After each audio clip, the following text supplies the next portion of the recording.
right, so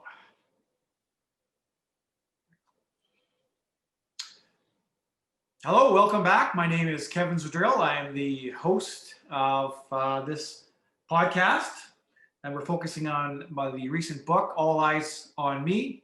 And it's a true story of addiction, recovery, and hope. And with us today is Vincent Lilly, who is the book about, and very proud to have him here with us today.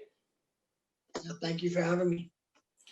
So this is our second podcast, and we had touched base a little bit on the first podcast with some history of how you and I met, and spoke somewhat about addiction. And I thought over the next 12 weeks, as we get to know you more and the contents of the book, it might be a good chance, an opportunity right now to speak a little bit more, to get to know you with your upbringing, because it was very unique, and with many challenges. So for people that don't know of you and haven't read your book yet, this is a good foundation that sort of helps identify perhaps a lot of the influences as a young child that sort of navigated your life.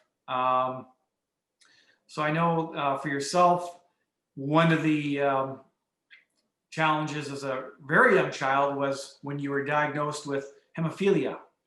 Perhaps you can kind of take us through that whole diagnosis and what it meant to you as a young boy. Well, I mean, I guess when I had been told about it, I was pretty young and I didn't really know very much about what they were talking about. So I think what I looked at it more like is that they're pretty much just trying to restrict me from a lot of the things that I wanted to do. Mhm. And I noticed that when I was a kid, and people would always try and tell me that I needed to be careful because of the hemophilia, that I would pretty much do the opposite of that.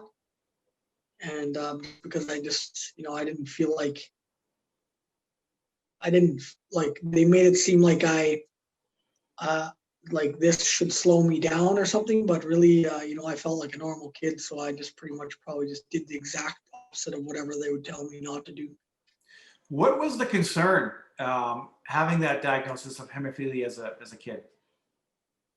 Well, I mean, I guess when I was diagnosed, it was in the 80s, and so that was quite a while ago. So I think hemophilia in the 80s, I'm pretty sure they weren't really very aware of the severity of it and all that kind of stuff. So I'm pretty sure they were a little bit scared about things that could happen because they didn't really probably hadn't faced it very much with other kids.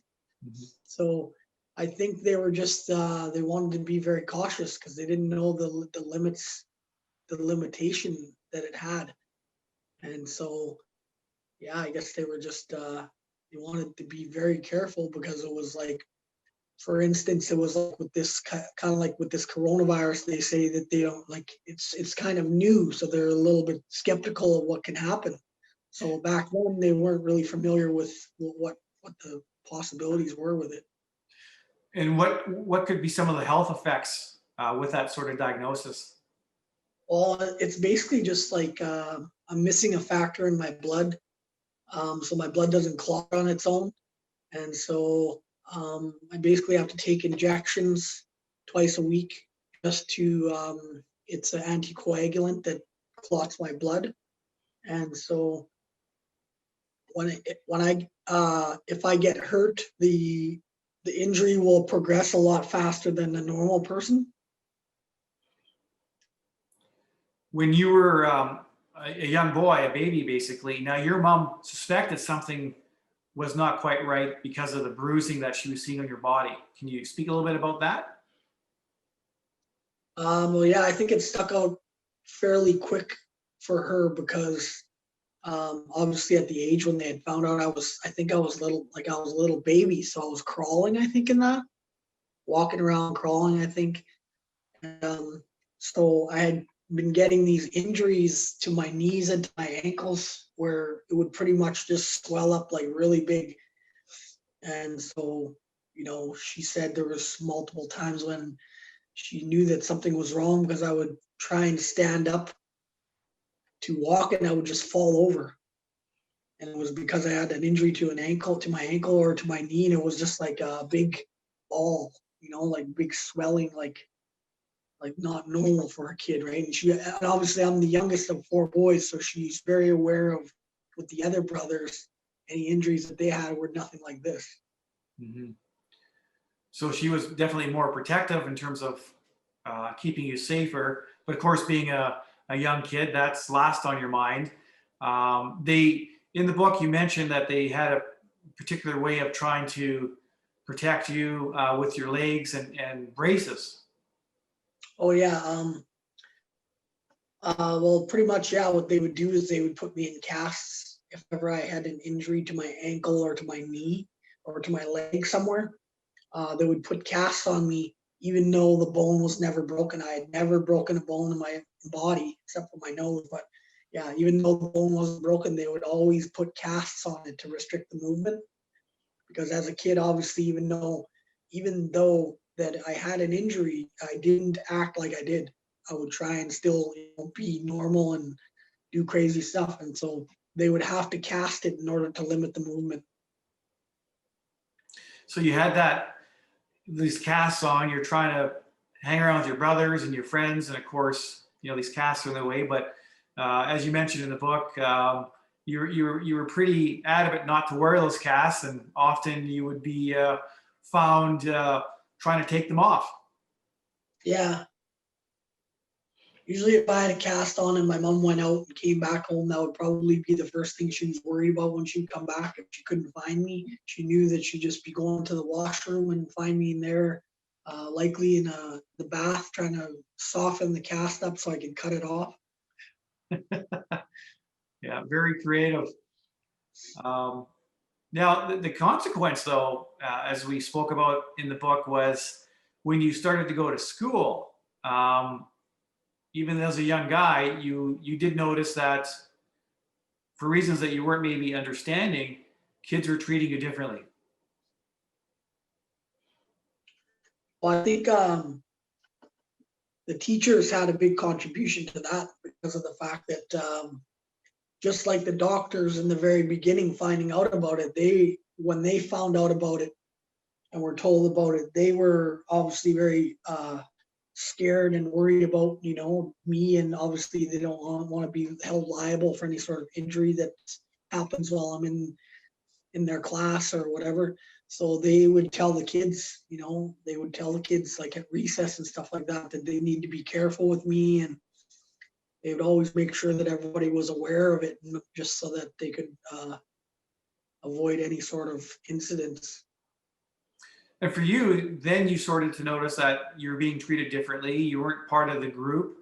Now, while it was for your own safety, how did that make you feel, though, as a young boy?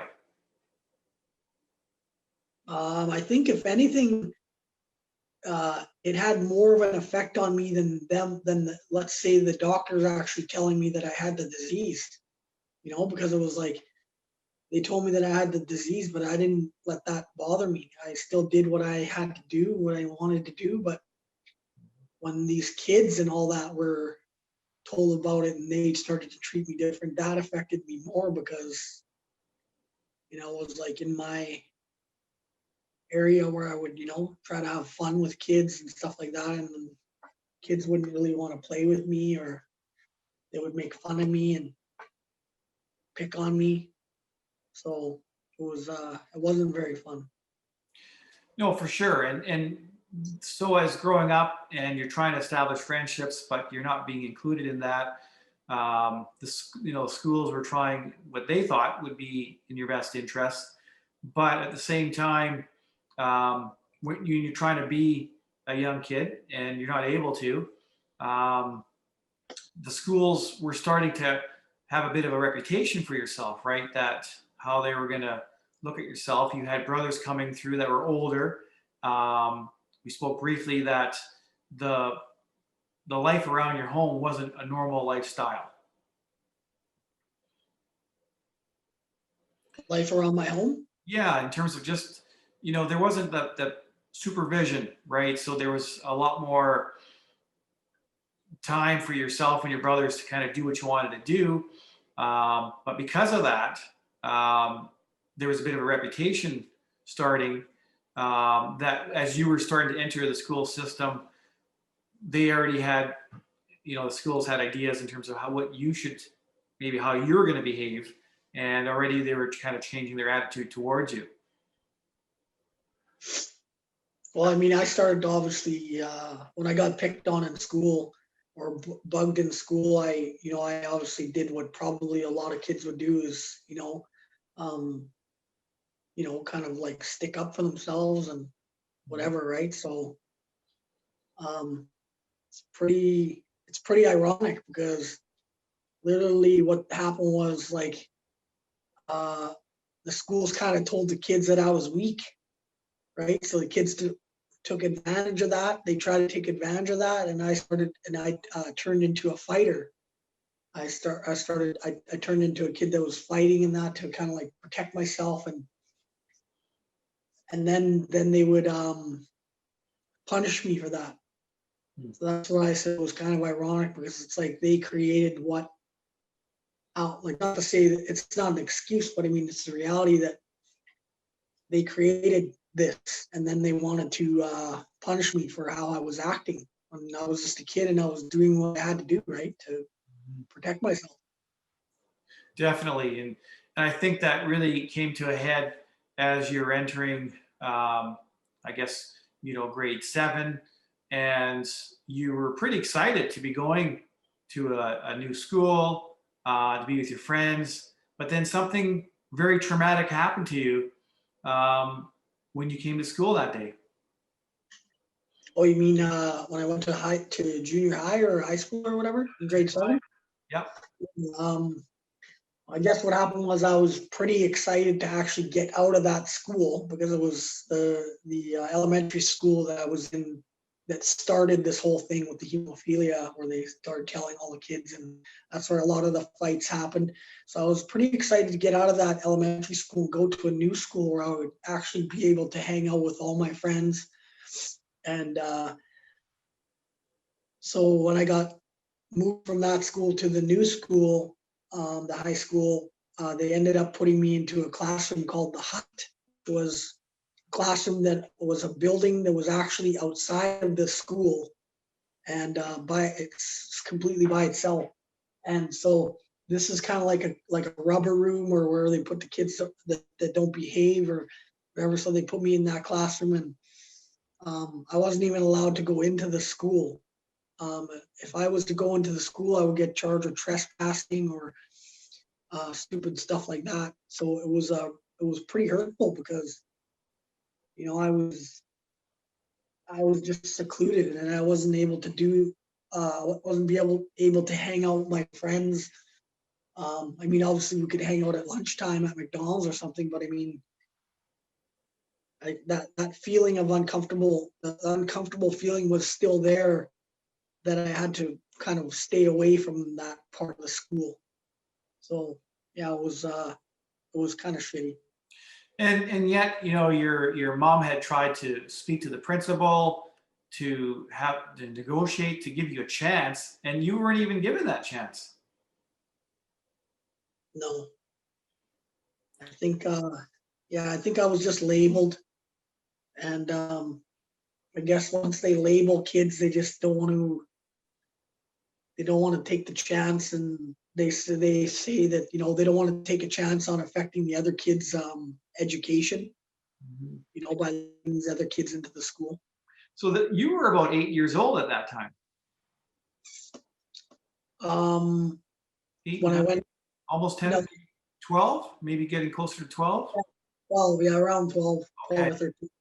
Now that had a profound effect, because you are now making a choice between not liking school to the point of a big decision that you made. Yeah, I didn't want to be there. I ended up dropping out, and well, like, yeah, I just pretty much just never really showed up for school. I did actually go back there every once in a while though, like to hang out with friends and stuff like that, but I never wanted to go to school and to the classes and all that kind of stuff because I don't know, I just felt like it was really ridiculous that I I had no passion, no drive to be there whatsoever, because they just took everything away from me. And it really, as we you discussed in the book, it just started to fuel a new feeling in you, and that was anger. Yeah. Well, I felt like I didn't fit in anywhere where I went, you know. So it was time for me to try and establish my own way in life, and so just so happens I ended up dropping out of school. And what happened was basically I started hanging out with the other kids that dropped out of school. All the other kids that weren't going to school at 9 o'clock in the morning, 10 o'clock in the morning, when I'm trying to hang around somewhere, that's where all the other kids were that weren't in school. We get together, and then eventually we started getting into illegal activity. And what do you think was driving that activity? Just you had nothing else to do? Was it rebelling against the systems and just that anger driving it all? Well, I think it's something that's I think it's something that's learned. One of the kids passes it down to the other, and that's all it takes, right? And then it just keeps. Once one kid has an idea, we're all pretty much good to go with it, because I was pretty much just wanted to to fit in, to be accepted. So I was kind of pretty much down to do whatever anybody wanted to do.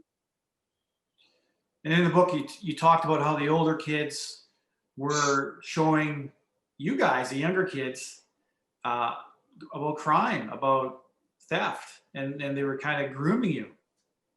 Yeah, I think the older guys took advantage of that, because they realized that, and who knows, maybe they're in the same shoes as a lot of us kids, where they grew up without fathers. And in this case, it was almost like they had their little kid. It was like almost like they had their own little kid of their own, right? Where they could kind of like teach them to do things and teach them how to do things well. And so they would, teach us to do crimes, steal cars or break into houses or stuff like that. And that's what we started to do as teenagers. We'd had little teams that we'd get together, and then we'd steal cars and go break into houses. And it was something that we would try and get good at. Because then it became about getting away. That was the challenge, is to get away with everything that we did. And so then that would be our fuel to it, is that we'd be trying to see how good we get at it. So it doesn't sound like there was any fear of consequence. Um,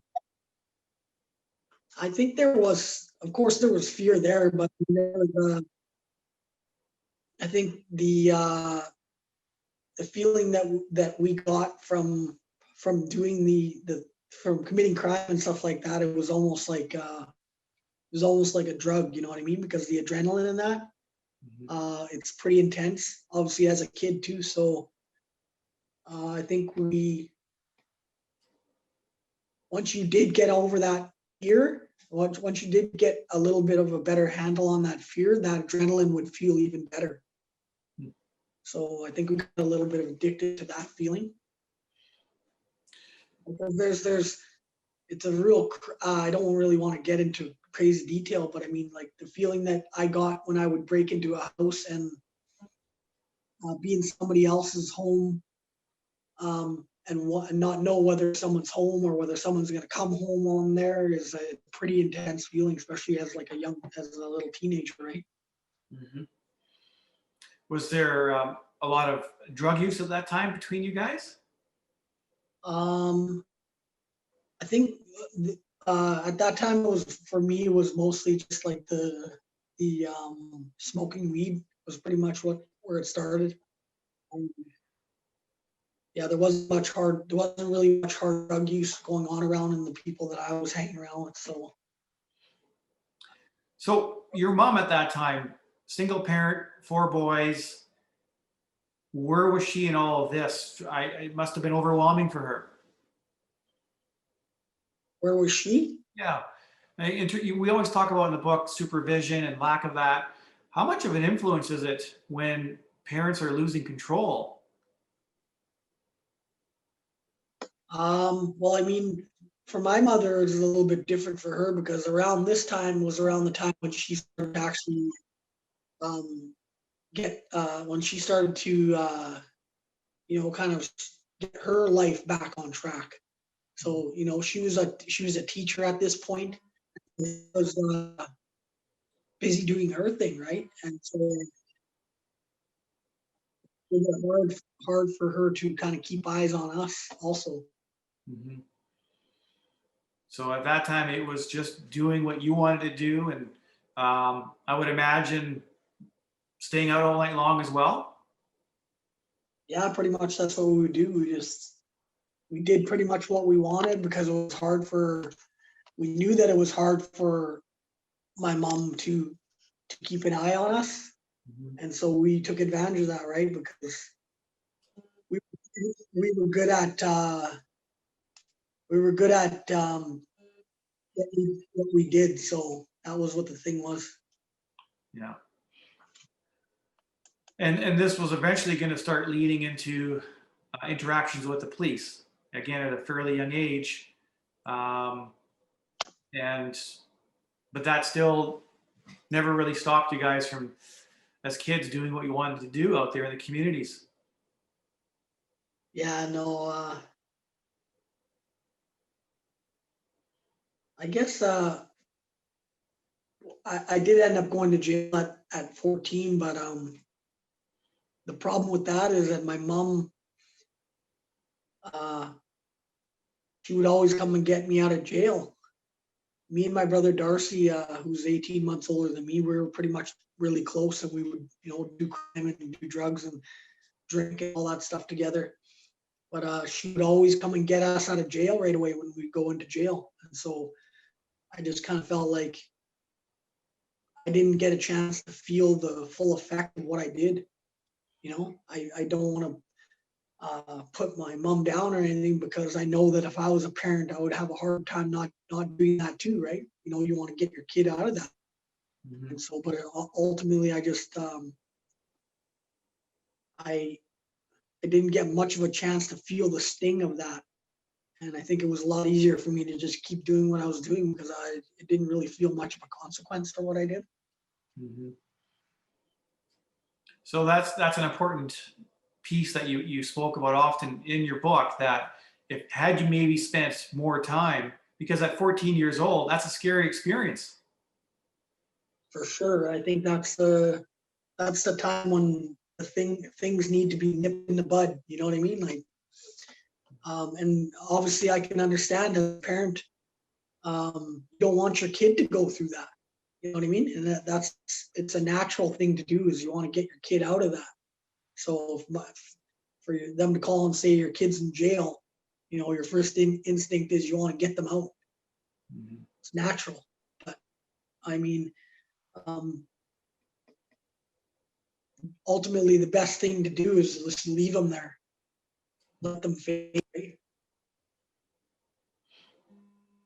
Yeah, that's a great point, right? And I think, as you said, it's difficult as a parent to make that choice, but at the same time, that experience could be a turning point.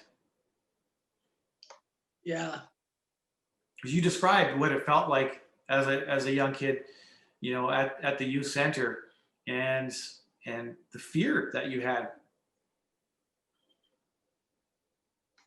yeah, it was pretty scary there, especially as a kid. I had no idea what to expect, obviously, when I was there. Obviously, I had been there multiple times, but I mean, obviously, in the beginning, I was pretty freaky because you're ultimately left. You're there with a bunch of the other kids that are involved in uh, getting into trouble. So it wasn't usually it wasn't a very positive atmosphere. Mm-hmm. Yeah, that wouldn't be, and it's.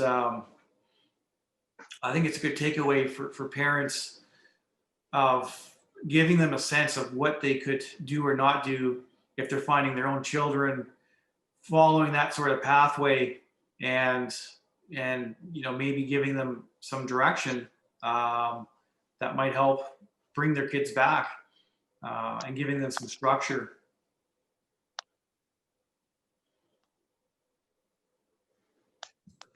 So I think, Vincent, it's a great stopping point for today. It gives us now a better sense in terms of the environment you had as a young boy with your diagnosis of hemophilia, and then the way that, as a protective nature in the schools, but it really kind of worked against you, and the effect it had. And really quite startling when you decide at a young age to drop out of school, and then take it really to the streets, where that became your new home and your new support system. Um, Definitely, we're going to explore it in deeper detail, really where that led you as a youth at age 14, further down. And we'll continue that with our subsequent podcasts. Really appreciate, again, the opportunity to spend this time with you this morning. Yeah, thank you very much.